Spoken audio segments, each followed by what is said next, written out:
We are back in the kitchen this morning with Chef Todd Bowman and Emily Thibodeau. She is an intern at Nourish. We were telling you about Nourish in the 7 o'clock hour, but why don't we go ahead and tell people in the 8 o'clock hour what Nourish is about? Emily, if you want to explain that and the things that they do. Certainly. So Nourish is a nonprofit that works out of Sheboygan. It does farm-to-table movements, getting the food from the farmers into the hands of people who can't necessarily get it from them. And one of the things that we do is our backpack program. So we send children home with food on the weekends, making certain that they have their healthy options there. So that's what the backpack program is. Something that's great, especially during the holidays. I mean, probably a time where a lot of people are struggling with certain things.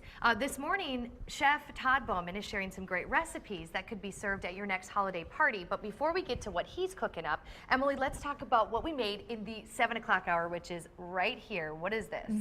So it's a Greek spinach pie. And so this one is really good. You can eat it straight up or use it as a dip for vegetables or chips or anything. And what's in it is some feta cheese, some ricotta cheese. You have eggs in there as a binding agent.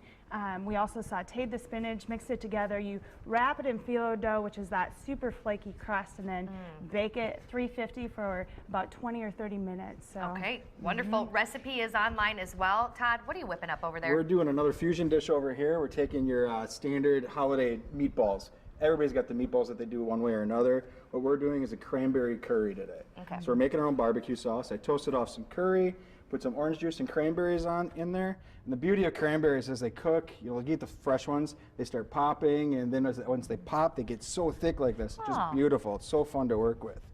But then we have ketchup in there, some molasses, some apple cider vinegar, a little brown sugar going in, some cinnamon, and then some fresh herbs.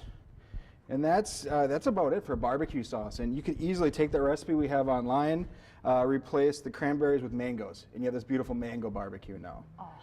Throw some habanero in there and jack up the heat a little bit. So we have that. And then for the meatballs, we have that recipe online also. We just have a turkey one on there, but if you're not comfortable doing that, you can go buy your Johnsonville bag in the freezer or whatever, and it just works out perfect. But yep, we just kind of simmer that till we get a nice sauce like this. Yeah. If you can do this the night before you have a party, put this and your meatballs in the crock pot the next morning, turn that on, and that's one thing you don't have to worry about that day. Look at that right there. And you said you could just go buy the frozen meatballs like you said. That's what I do. I throw it in a crock pot. It's perfect and something really great to serve at that holiday get-together. Emily, for you, interning at Nourish, what are some responsibilities that you have? What have you learned so far? Some of the responsibilities that I have are helping with all the programs. I've had to write a few of the menus that we do because one of our programs, we have people bring food back to kitchens and we work out of the Salvation Army and we cook for the residents there. So that's a really neat thing. So I've done a lot of that. And then I'm also working on writing our menus for this spring semester, which is a snack attack program. And with that, we do after-school snacks for children. And so we want to get them those healthy vegetables and finding ways that they like it. We've done beet cake, which I absolutely love. It's a chocolate cake with the beets in there. And so those flavors really work together well. You can hardly even tell there's beets in there.